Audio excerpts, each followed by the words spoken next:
Hey guys, how you doing? Happy Wednesday. Can everybody hear me all right? Yeah, all good. Yep.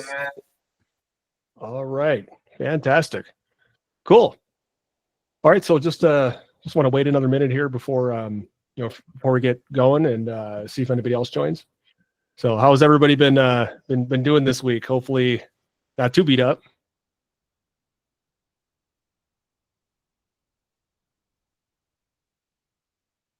I'll assume everybody's making millions of dollars. Everything's good. Yeah. Yeah, good luck that in would this be market. nice, wouldn't it? Keeping my head above water anyway. Yeah, it's been pretty crazy here with just the back and forth in the whipsaw, but hopefully today we can talk through some different scenarios and try to put a finger on what's going on here and try to help you guys figure out some direction here. All right, so I guess let's get rolling. And let me share my screen. So I'm gonna start out with the Nasdaq, and I'm just gonna give you guys kind of like the overview. All right, so actually before I do that, sorry, one second. Let me pull up the yield chart and some other stuff.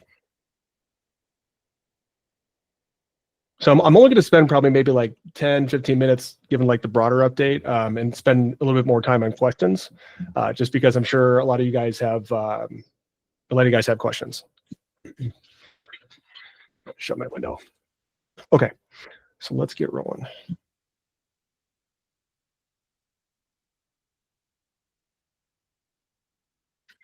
All right, you guys should be seeing my charts or chart at this time.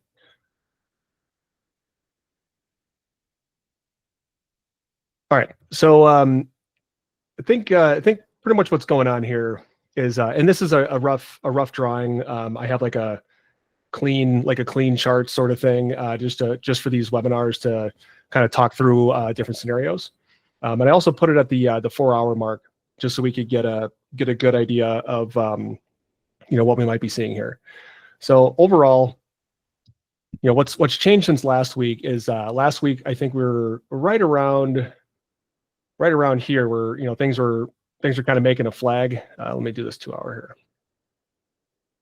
where we were seeing this this flag drawing play out here, saying that that like the most bullish scenario was going to be this ABC sort of move up here, and sure enough, that's what's going on.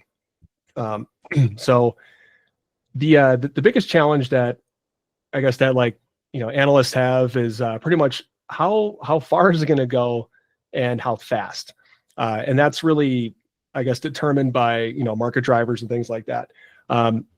Despite us seeing a lot of bullish activity, let me show you guys the combined earnings or economic calendar here.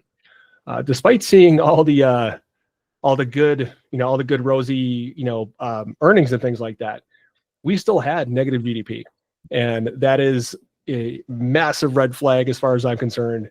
And that was even with some front running with tariffs. So everything went crazy in April, right? So we aren't really going to see those numbers until we get to until Q2 wraps up. So even though we had even though we had regular quarter, or like a regular quarter, I guess you could say, with January through March, we still didn't really see any major growth, and that to me is very surprising, because you would think that you would have some growth just with euphoric president being sworn in, that kind of thing. Like traditionally, you do see some sort of growth with that, or at least some sort of uptick in consumer spending. But one of the things that's really sticking out for me here is just in general, like even with the core PCE, we didn't really have any growth with that. But I also think that's just because there's people that are pulling back spending and trying to front run tariffs and things. So what's really sticking out here is that we had this bump in May, excuse me, and then for April we had really nothing. So to kind of tie that back into this quarter-over-quarter GDP growth, I'm actually thinking that Q2 is going to be pretty decently awful if we do see the trend continue here. And if we do have the second quarter of growth, then it's officially like a recession, right? So don't, I don't want to be crass by saying this, but it's like, the government will probably try to put lipstick on a pig, right? And say, yeah, everything's going fine, nothing to look at here.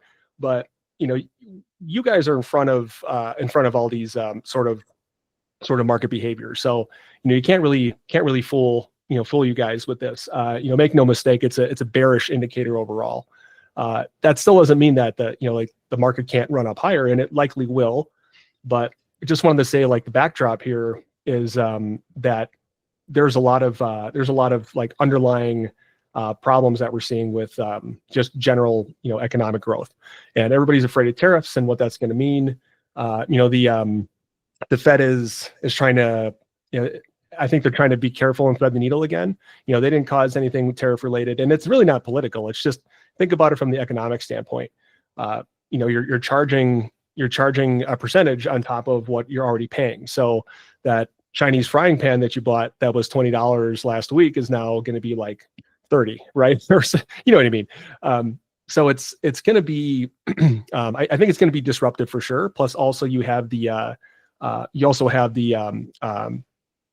of the goods that are going to be in shortage that's coming up soon here. So, like, I would say, what was that, like 50% of orders that were canceled for Chinese manufacturers? So they're hurting as well, and you'll see a lot of that stuff get passed along. So I think that in combination with a slowdown of consumer spending all through April, and I think the Fed's still going to hold the line here on rates coming up soon, just because we still haven't seen the impacts of what the prices do to some of the different measures that they use, like PCE. Well, sorry, not PCE, like CPI and some of that. And you're also going to see unemployment numbers, but those are still like a lagging indicator of the last couple of weeks. So I still think it's a little fresh. And in May, I think we'll probably see some better data. But that's kind of what I think is the backdrop here, is that you're going to see a lot of these. You're going to see a lot of this, bulls trying to charge it up, and I think that that's probably going to be the last hurrah here. And I mean, again, I know that Cestrian in general, they're projecting bullish, and it's not that it's not bullish, right? I mean, we see it going up right now, but where it stops, that's where we got to pay attention. So right now, I think what we're seeing here is the last little run. And if we start to draw some, different patterns and things here, we can try to analyze where it's going to stop. So this doesn't really tell us a lot because we don't really have we don't have like a confluence here of fib levels. But once we start measuring things, and Klaus, I did see that you raised your hand. 1 second here. Once we start to draw more of these things out here, you start to see that there's a bit more of a convergence, where usually you'll see these A equals C sort of moves here up when there's, when there's tepid buying. And it's not that, I don't know, it's kind of hard to explain. It's like you can see selling in the price action every day. Absolutely you can. But it still isn't preventing, the bulls from driving it higher. But I think the bears are just baiting the bulls here by letting them drive it higher and then selling into the strength. And that's typically what you'll see. And hopefully, there's some time here to exit some longs. But again, now that we've gone this far, highly likely we'll see 20,000 for the Nasdaq, if not maybe a little higher. But we still have to just kind of take it day by day. All right, Klaus, what was your question? I was wondering if I could just try a counter argument to your general background. Sure. What if let's just say that when Donald Trump showed the tariff board, market dumped. At that point, nothing had happened yet. There was no tariffs. There wasn't any economic impact of anything yet. It was just the board on the screen, right? So the market is as it always does, front running the problem and dropping.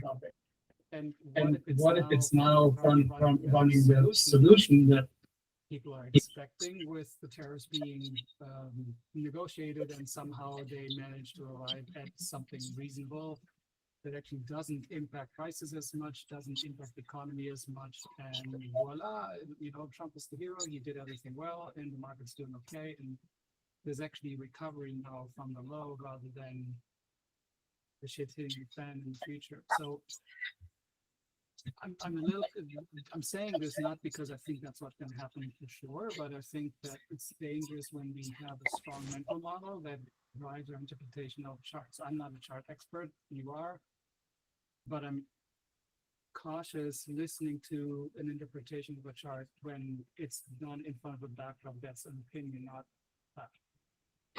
Yeah, no, it's a great point. And I'll talk through that here.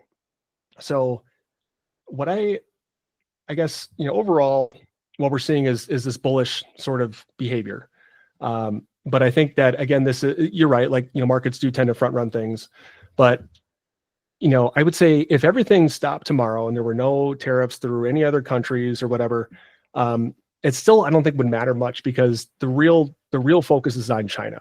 So what tariffs have done is essentially you've declared economic war on the country with these sort of punitive measures. If it was only like 10%, I would say, okay, not that big of a deal. But I mean, we're talking 100% here. Like 50% of orders were canceled for Chinese factories, and there's a lot of sidelining going on. So it's kind of like COVID, right? Where we had that massive disruption within a couple of months, and then it took a while for the supply chain to catch up. So what I think is happening right now is that this is sort of like we're in the eye of the hurricane almost, where we had the initial shock to markets that happens, and then you have a lot of these adjustments that happen with companies, like they either cancel orders because they're unsure of how much things are going to cost, or if they're actually going to need the items, that kind of thing. And I think a lot of people are just kind of like taking the foot off the gas and trying to wait and see what happens. But that also slows down commerce in general. So I guess the long story short here is that, yes, markets can still continue to grind up higher.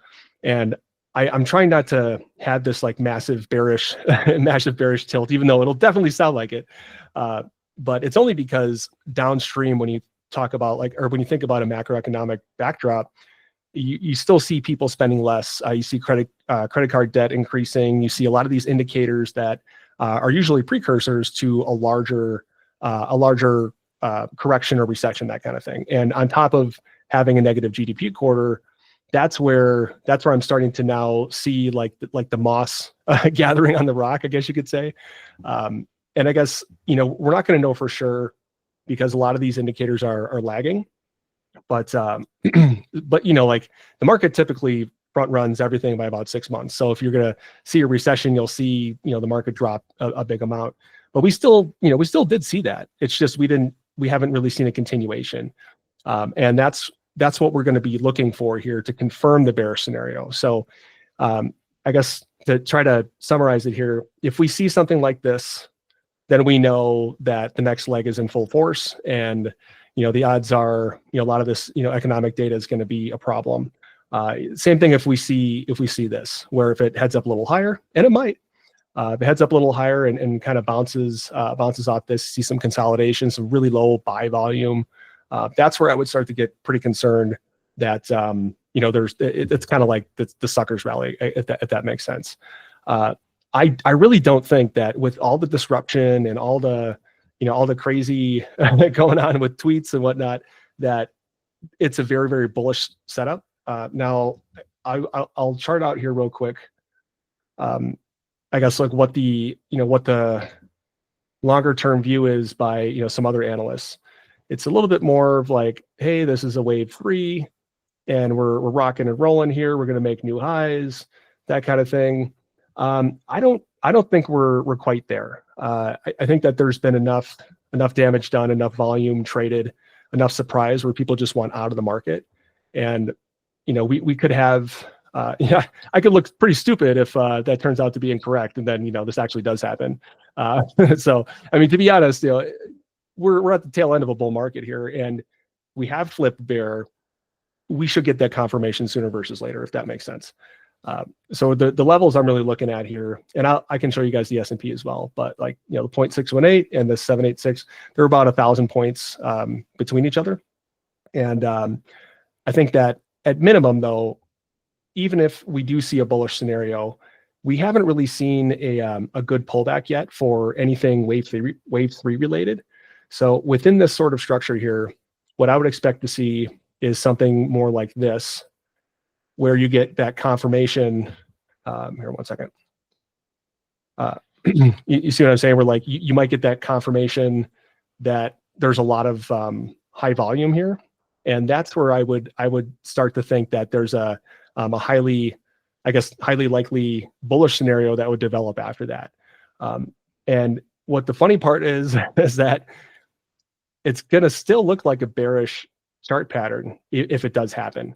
Like this ascending wedge here is a pretty reliable sort of thing, but you can still make the argument for both bull and bear. So that's why it's pretty confusing when you're looking at this from looking at this from a lens of like, where's it going to go? So even though I'm singing super bear, that kind of thing, I still think that it's highly possible that we could continue up. But I think it's longer term, it's not really going to hold very long. And that's just because we're going to start to see bad data come in. If we didn't have a negative GDP quarter, I'd say it's probably going to be it's probably an easier read. So anyways, I don't want to drone on about it, but hopefully that answers your question.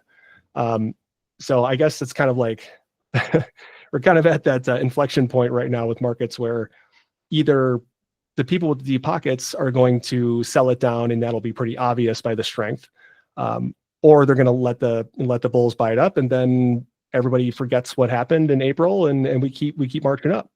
But I would say longer term, the seasonality is going to return. I think like we talked about last time, the seasonality for just like bearish cycles, so like May and then September, October, we didn't really see that last year for it's just being that presidential cycle. But traditionally you do see those in the 3 years that are the off years for those elections.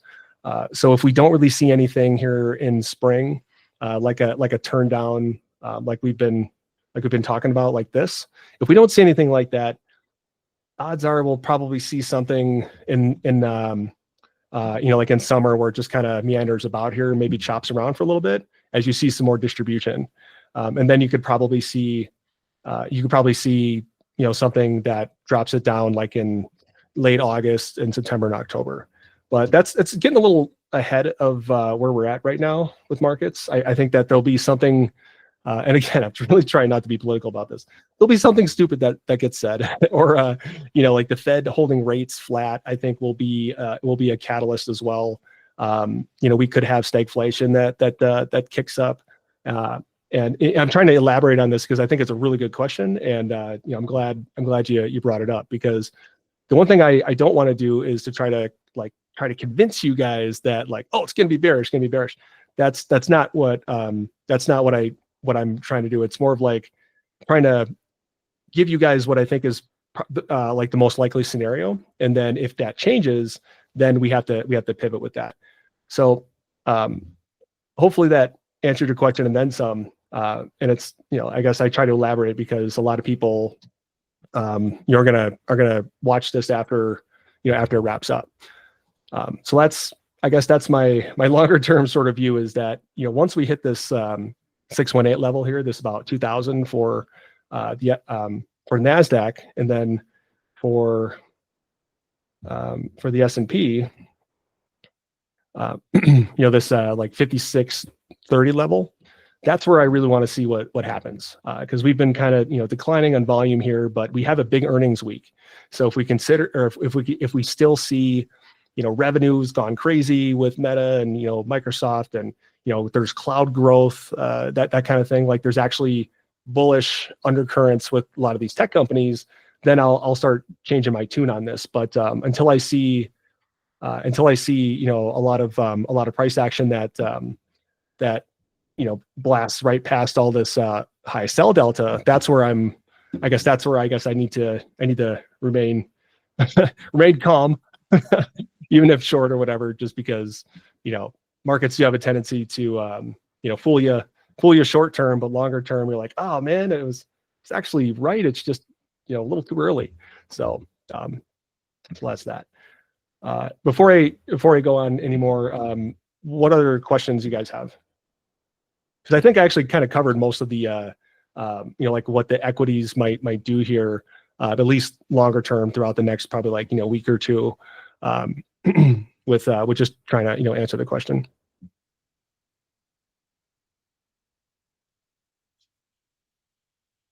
Was it a stupid answer? There's no stupid questions, but there's stupid answers, right? I just wanted one question I had, James, is it looks like just from Meta and Microsoft, the earnings were pretty good. Looks like the results were good. I don't know what the earnings were, but just wondering if you could comment about that. If we get really good earnings this week, how that would affect bullish or bearish.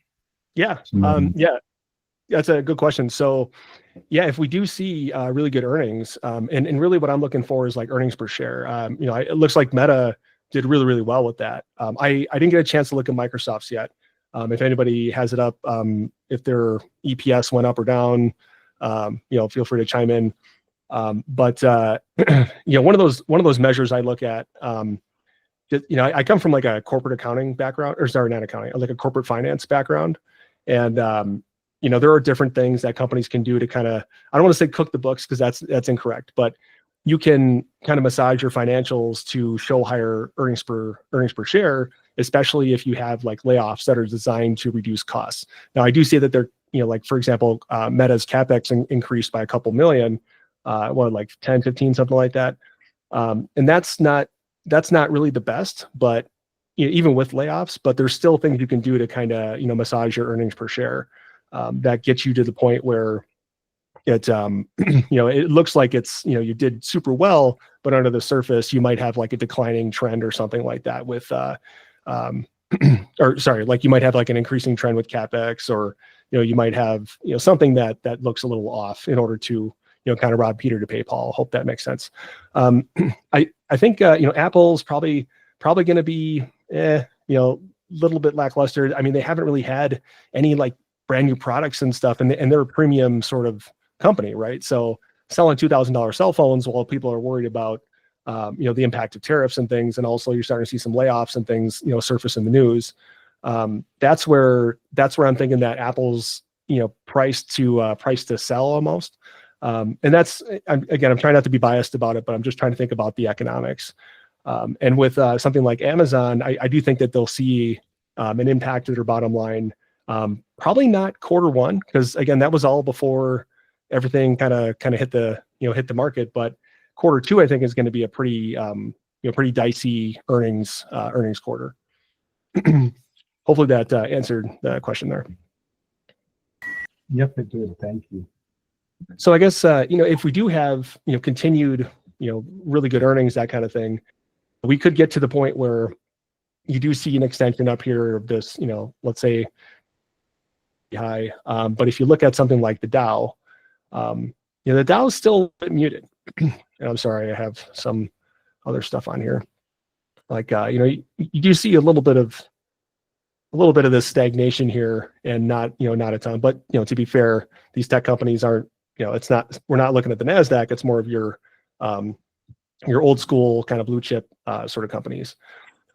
So I do think here that you'll probably see a little bit of this high side with the Dow, and kind of fill out these. You'll probably see something maybe like that fills out this same sort of pattern here, but the Dow either leads or lags. It's kind of weird. And if you look at something like small caps, oh wow, I don't know what the background issue is with this one, but you can still see this sort of ascending wedge again. So I would say that, let's say everything disappears, everything goes well, that kind of thing. I still think that you'll have some sort of pullback, and that might be so. Like for example, if you have longs that are in the green, you still want to reload those longs at a lower price, right? So if we do have this sort of scenario here where we just see constant creeping higher, well, if you unload your longs, let's say in the green here, you're still mostly in cash, that kind of thing. there's no, you're still going to have some sort of pullback like this, where that'll retrace this entire first wave. And the more and more that this develops, it still looks like an ABC, and an ABC usually is a precursor to either another leg down when it comes to wave theory and charting.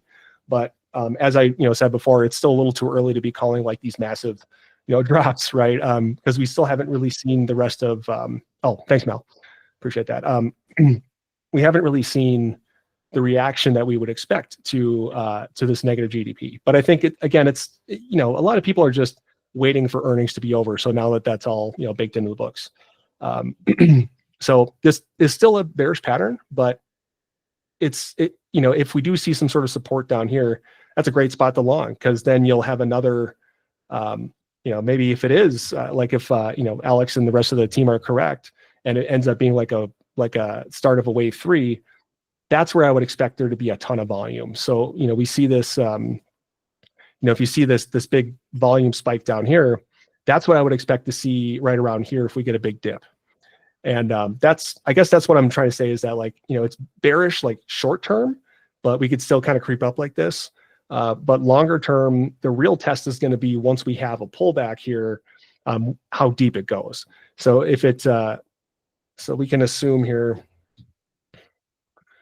I know assuming is bad, but let's just humor me for a second. So let's assume that it kind of reaches up all the way to the top here, and ends up being like one of these higher ABCs. That's still a really good correction, and that's still 30%. I mean, those don't happen very often. Every couple of years maybe, but most likely you'll see like a 20%. But I think now that things have become so inflated, and with this high of a retrace, I think you'll see some action pretty soon with this. So I guess the last thing I want to say about it is we don't really know yet where it's going to stop.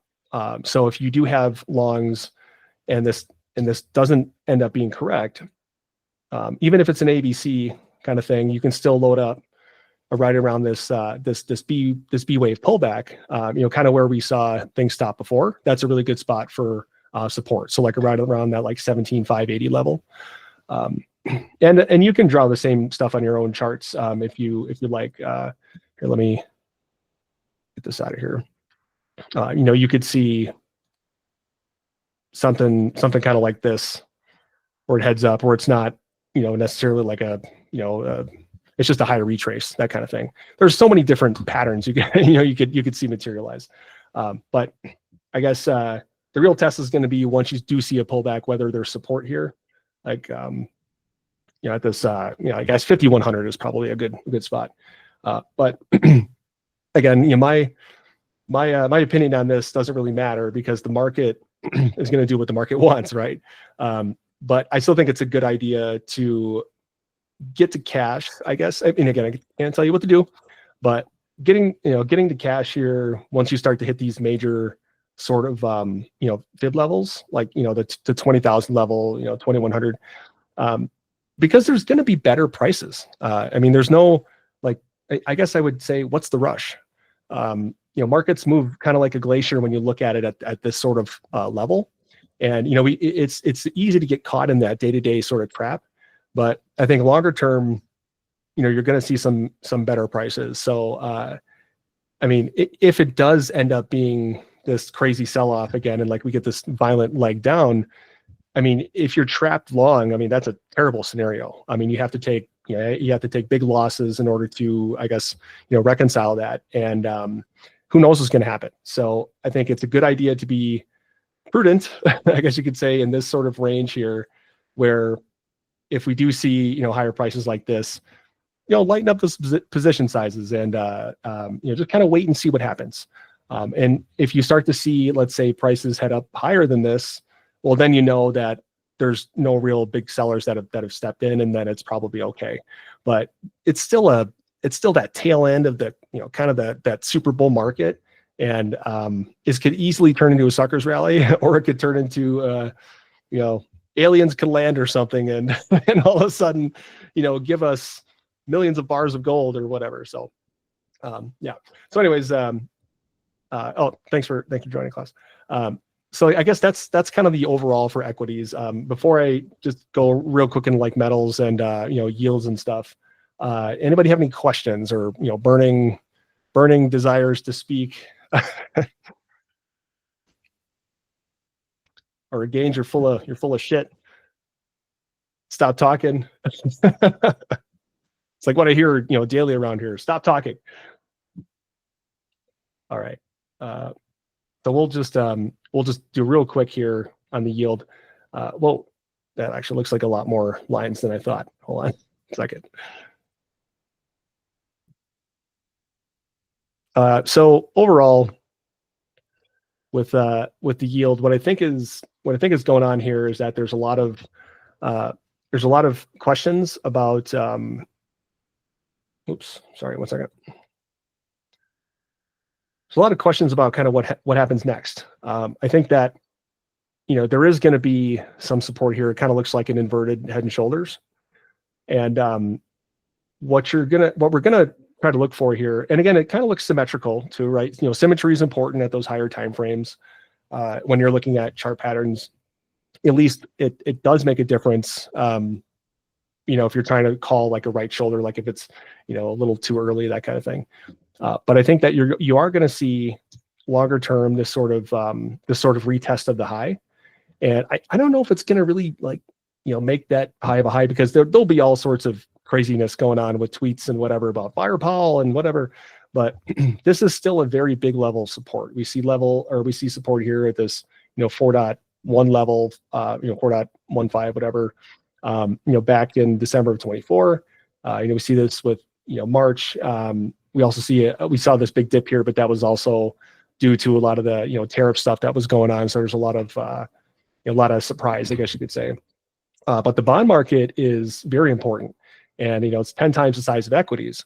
So if you start to see rising yields and stuff, that's just the sentiment there is that bonds are becoming less and less reliable. So people demand a higher premium for it. Right now, I think you see a lot of workings that are going on with the Treasury to try to keep the yields low. But I think that's only a temporary measure. Once you start to see let's say like inflated CPI still, employment still sitting at 4.5 or whatever it is, you could see those sort of issues that materialize with the yield, where the yield's sort of like your leading indicator for equities. So if we do see this move up, that is going to signal risk off for equities. Now again, the yields are you can see here like the yields are this is longer term correlation here, but if you start to look at the higher time frames, you can see that the correlations down here are actually pretty strong or semi-strong. So if you do see a move up in yield, I think that equities are gonna have a pretty bad time here. And if you actually if you take a look at this, it actually kind of looks like the inversion of the equities chart, right? So just that in my opinion is a big thing to keep in mind. And believe it or not, you do see a lot of correlation with oil and the yield. And what we saw today was, sorry, this chart's a little messed up too. We saw this bit of a pullback, but it's very easy to make the case that this is going to be bullish again, to go back up here and test, like the 200, day moving average and things. So that would also happen like in conjunction with the yield. So you guys saw I, closed the oil shorts today, and then of course it dumped like another couple points like the second after I closed it. That's how it happens. But anyways, just with commodities in general, I think that you're going to see a swing up. Like also with gas, like gas kind of seems like it's having this, small little pullback here. But I still think that gas is going to be a good, and I'm sorry, I don't know why this is not showing up right. I think it's just because I haven't looked at this on this, clean chart for a while. So I apologize, but still, you're going to see, I think, in sort of like an inflation, no pun intended, with some commodity prices. So I guess with that being said, any other? Oh, let's look at Bitcoin real quick and the MSTR chart. Let me pull this one up. Yeah, and if you guys have to drop or whatever, please feel free. I won't be insulted. Sit around and listen to myself talk all the time, and have a conversation with myself too. It's even worse. All right, so we pull up the big Bitcoin chart. What I was showing before, and I'll just look at the daily level here because I think that's more important. So Bitcoin, we see a lot of this. We see some buying here, of course. But it's also right at this bull target one is this 618 retracement level, and typically that's when you see like the top of a wave two. I know it says ABC here, but I don't want to create the skies falling chart unless there's confirmation. So I guess like you don't want to look like a crackpot until it's confirmed, and then you're not a crackpot anymore, right? So I don't want to go down in history as the most famous bear that was wrong, super wrong all the time, and then all of a sudden, it ends up happening. But so Bitcoin here, there's a strong case for more selling here with Bitcoin, and I think that again, if you see higher yields and you see more of that risk off sort of environment, you're going to get a lot of people that are going to drop this. There was somebody making some comments yesterday. I think it was a discussion about like Portugal and Spain, they had that blackout, and it was more of like, well, if you're using Bitcoin, how did that work for you yesterday? And the answer is, well, I mean, it didn't. If you can't access your your Bitcoin wallet or stuff. Anyways, like Bitcoin is still a speculative asset as far as I'm concerned. People are probably going to beat me up for this, but it's still like just really expensive computer code, and you always have those speculative markets that exist in these big sort of these economic cycle bubbles, whether it's tulip bulbs or whether it's stamps or rocks or whatever. Bitcoin doesn't matter. Like there's always something that has the focus of a lot of the speculators and people that think it can go to $1 million or whatever because the government wants it to or whatever. It doesn't really matter. The charts I find are very truthful just because there's a lot of like executed order flow that happens that hits the tape. You can see a lot of things like reading those tea leaves.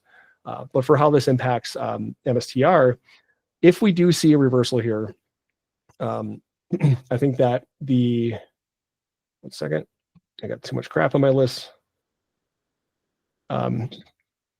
So this, what is going on here? Oh, I know what's happening. Sorry, I'm on the wrong thing. So if we go to MSTR, this is getting really close to that retracement level that's been flagged on the chart.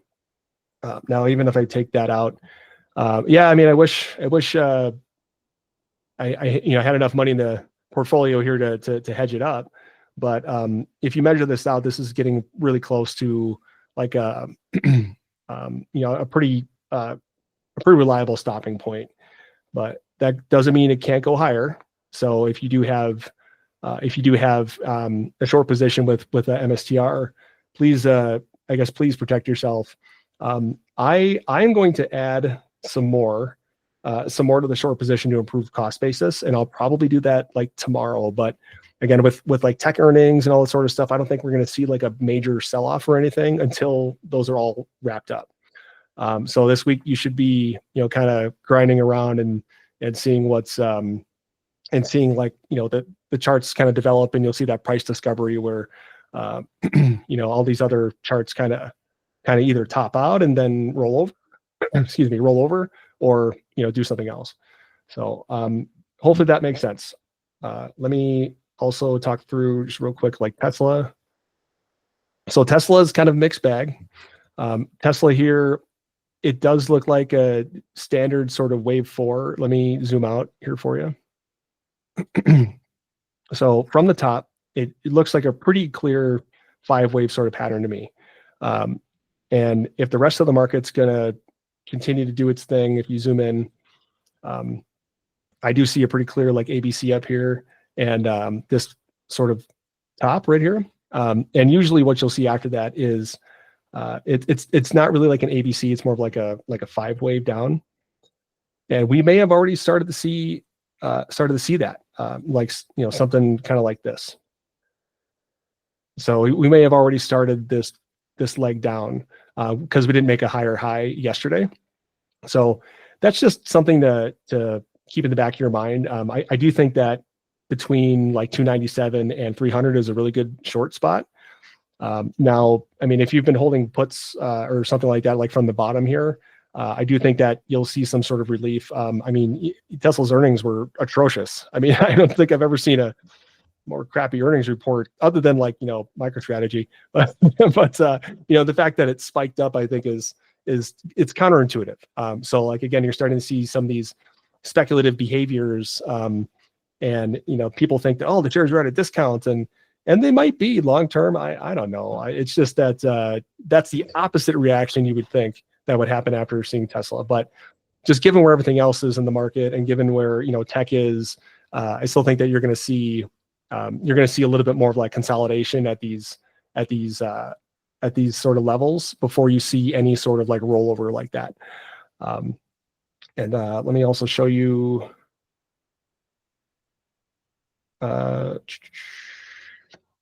Where is my NVIDIA? Yes, let me show you NVIDIA quick. So this one is kind of the same situation as Tesla, only just looks slightly different. This one, I have this drawn for a bearish scenario, but you could see this flag scenario develop like we're seeing today with like the Nasdaq, right? So you could see this. Let me get this out of the way. You could see this sort of pump up here in order for NVIDIA to test these moving averages. But again, like we're seeing a ton of these, like the purple line is the 50-day moving average. The turquoise one is the 200, and you're seeing a lot of these death cross signals here, which are very bearish. So on top of a negative growth quarter, or on top of the negative GDP that we saw today, and reduced PCE, it just people kind of turtling up and stopping spending, and that's going to grind a lot of gears instead of grease them. And I just think that we're going to see a lot of these games that are being played where it's low volume, but the prices still keep going up. So I mean, we kind of see the same thing here where we have divergences, where you'll see, again, like the volume head down, but prices are still lofty.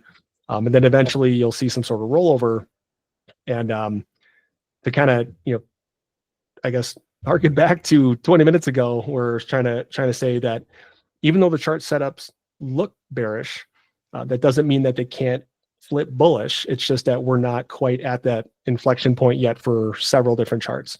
And usually what you'll see is you'll see like a confluence of different like companies in different sectors where the charts will look similar.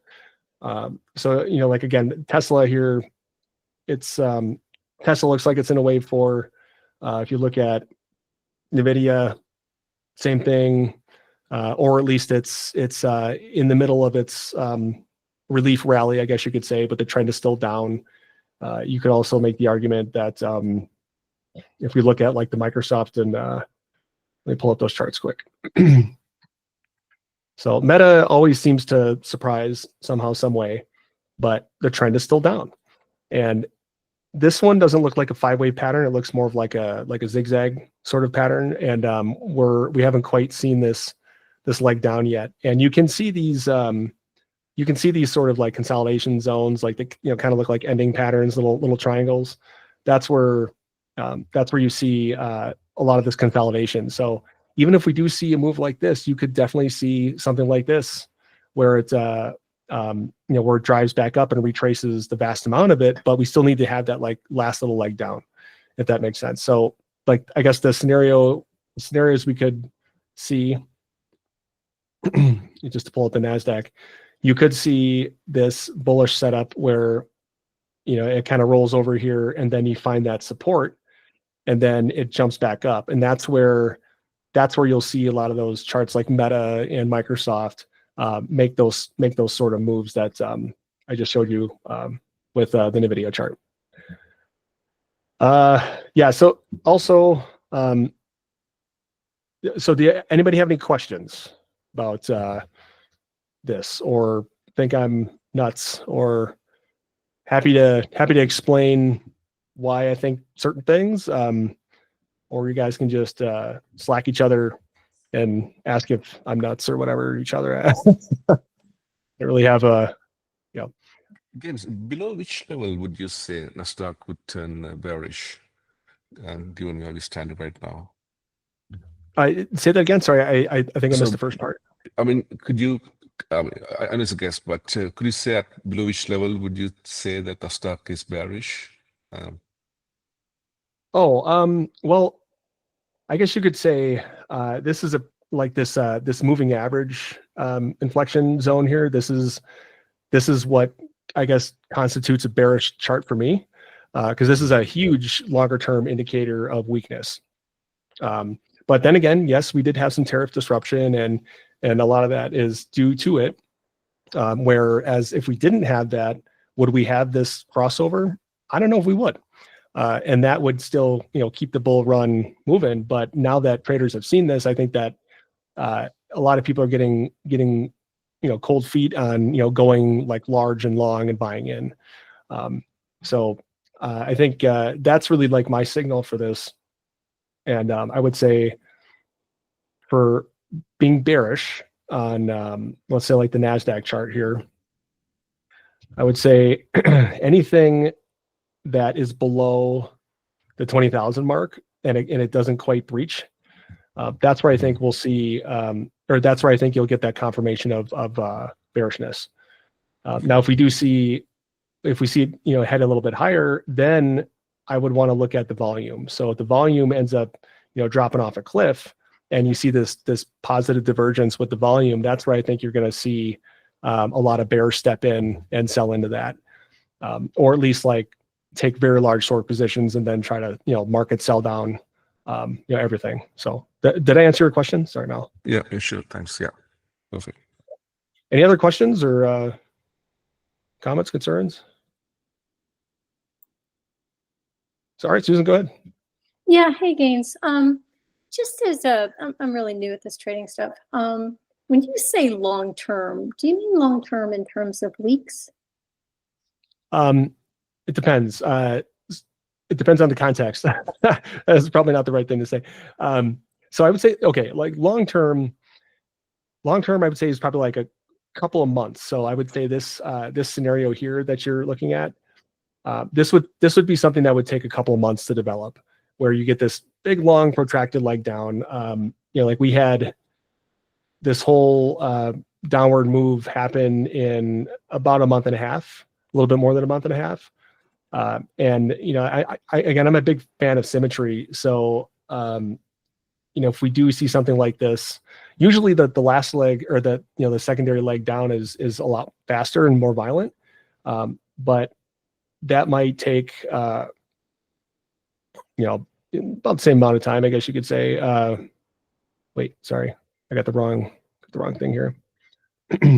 Probably the same like month and a half. So take you like in the summer, but that's providing that you get a tap on this and then it just takes off lower.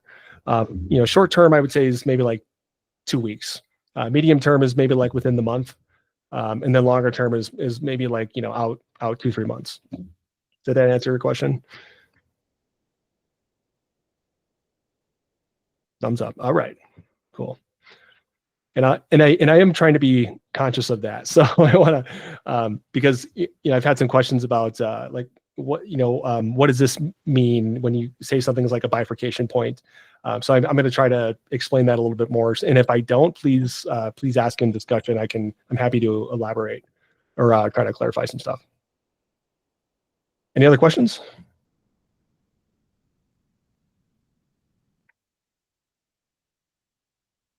Oh, go ahead.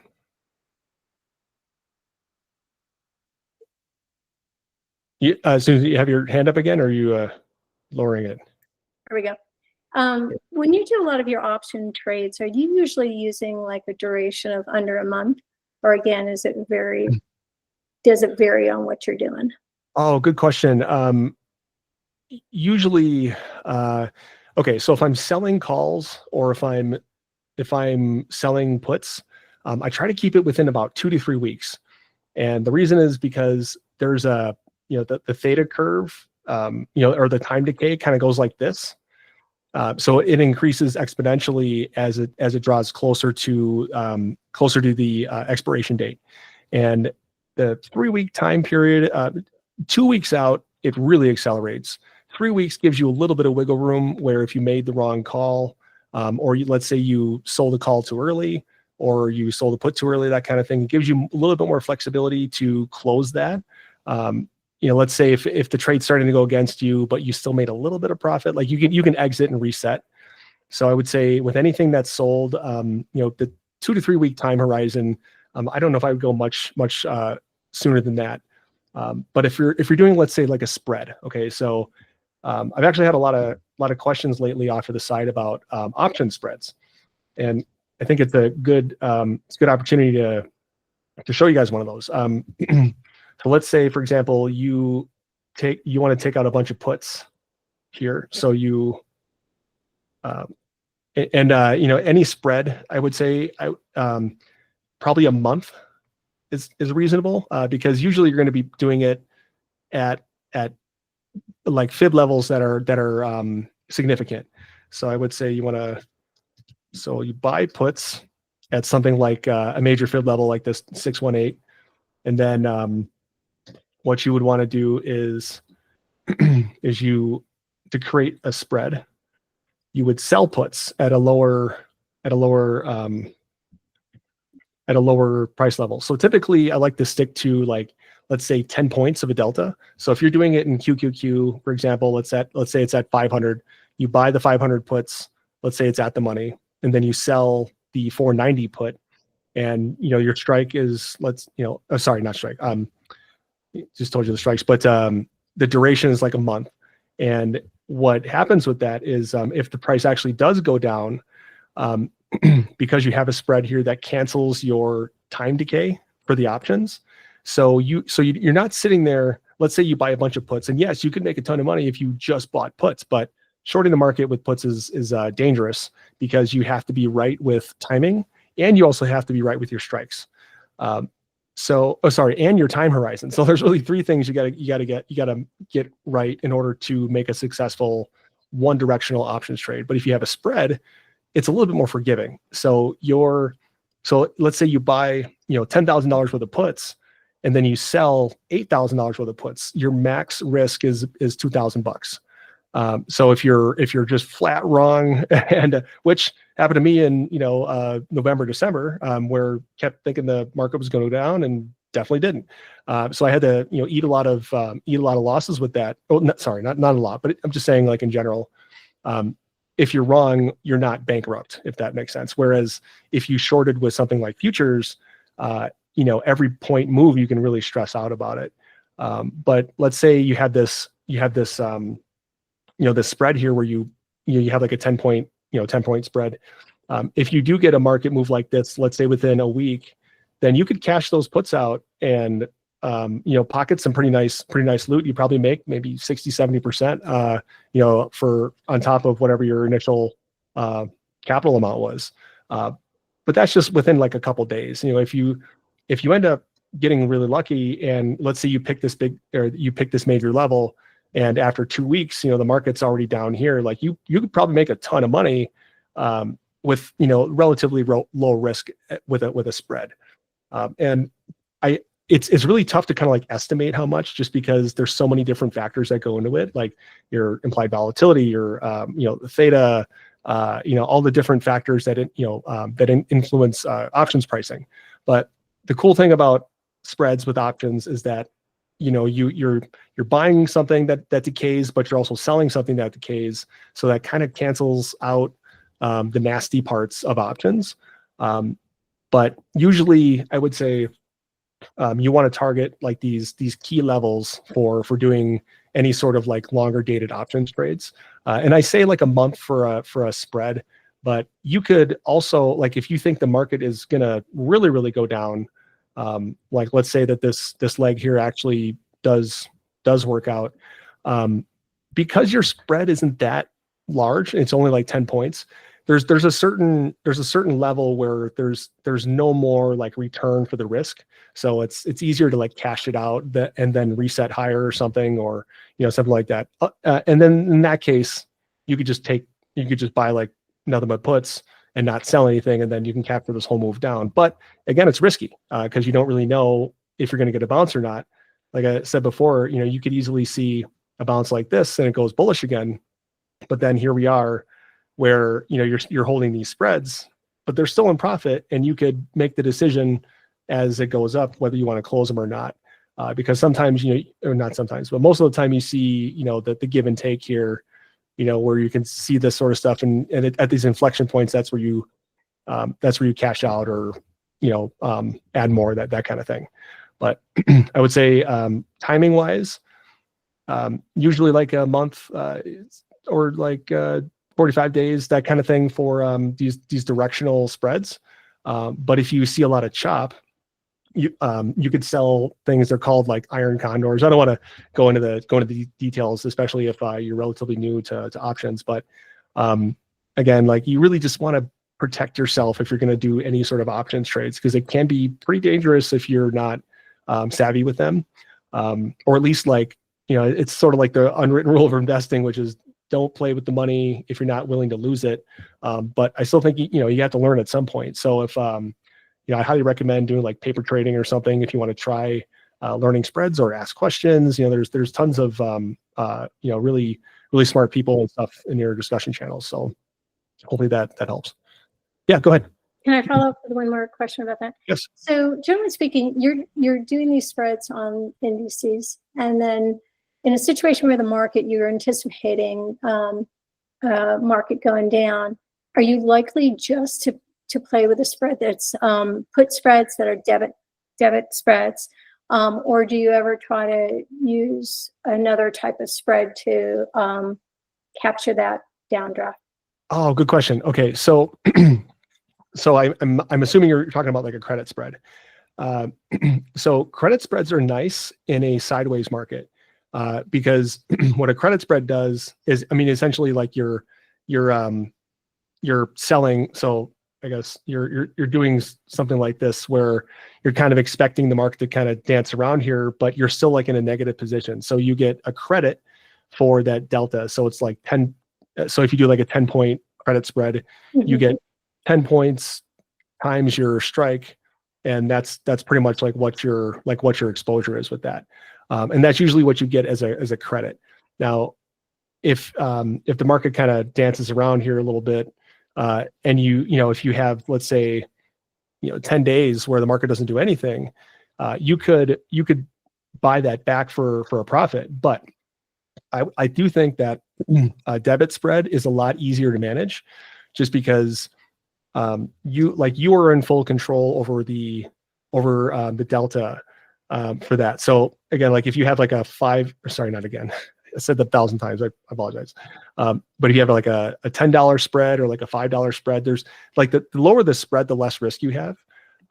So if you want to try something like, let's say on a stock or indice or something like that, and you have just a $1 or $2 spread to see how it works, it's relatively low risk. Now, for the more experienced people, you could buy back your puts that you sold, but then you have to spend the money to cover the difference. So like I said before, if you buy $10,000 worth of puts and then you sell $8,000 worth of puts, you're in it for $2,000, and that's a debit spread. If you sold $12,000 worth of puts, you get a $2,000 credit. But if the market goes down, then it can go against you really quickly, and then you have to pay more money to get out of it. So it's like a debit spread is more forgiving, whereas a credit spread is really designed more for like sideways volatility, where a debit spread is more of like, this is a directional play. I'm trying to make money off of this, but also reduce my risk. And hopefully that answers your question. Okay. Yeah. Thank you. Sure. Yeah. Options are difficult at first to understand, but there's really no better way to learn than to just kind of dive in. And there's a book that I always recommend. It's called I can't see it. It's the Options Playbook. It's by some guy who works for Ally, and I think it's a really, really good book. There's no nonsense. There's not a lot of fluff, and it just tells you like, you know, what each one of the Greeks mean. I also have an article coming out on Seeking Alpha here. As soon as I can get through this billing cycle here, I have, you know, some other stuff I do out the side. I'm gonna post that on Seeking Alpha. It has it's like 95% written. I just need it to be edited. Where it's all about like covered calls. So it goes through all the different you know, like all the different Greeks, but also too, it's in this book too, and you can Google it too. But having a, you know, a strong understanding of like how it kind of relates and how it kind of operates is like, I feel like that's kind of like the advanced class, you know, like you know, get like regular stocks and entries and some technical analysis under your belt, and then, you know, if you want to journey into options, I mean, it's a very interesting world. You know, you can definitely make money, but you know, the one thing I would say is just protect yourself with puts, or protect yourself just by doing spreads. So anything that's directional and short term is likely a bad idea. So because that decay, just like if you buy those 0 DTE puts and calls and stuff, oh man, what a, like, talk about having a stressful kind of day.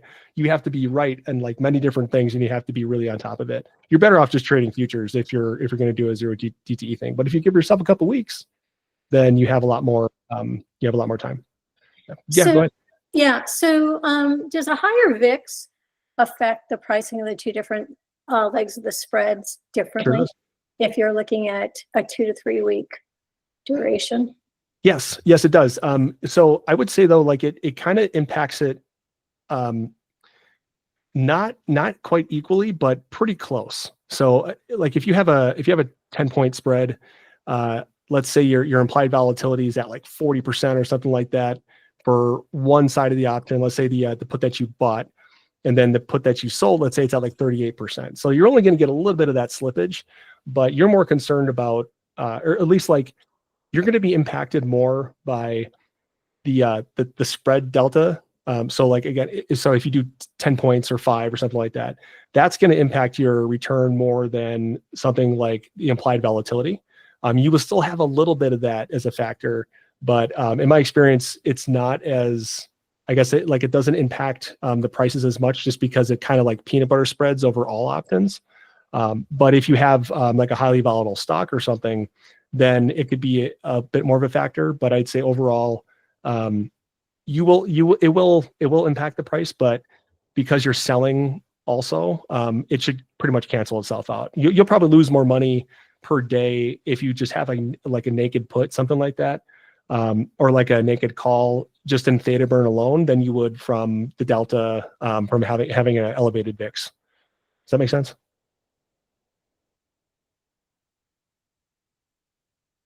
Hopefully. Yeah, great. Got a thumbs up. Cool. Any other questions? I mean, I tried to, you know, you don't have to stay if you don't want, but you know, I know things have been a little nuts with markets and whatnot. I'm trying to make myself available for you guys, and you know, answer any questions that might be burning for you.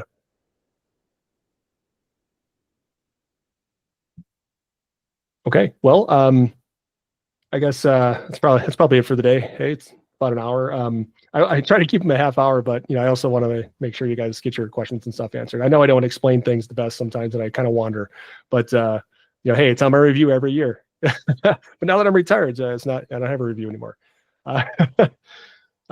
Anyways, so long story short here, guys, we're coming up on an inflection point. It's important to focus, like, you know, keep the eye on the prize, which is, we don't know what's going to happen. And there are really two different schools of thought right now. One is, we've already had the low, we're going to the moon, that kind of thing. And I just disagree. I think that there's so many different things that are impacting markets right now that we're seeing, like, we're in the eye of the hurricane, and this is the counter trend rally, also known as the suckers rally.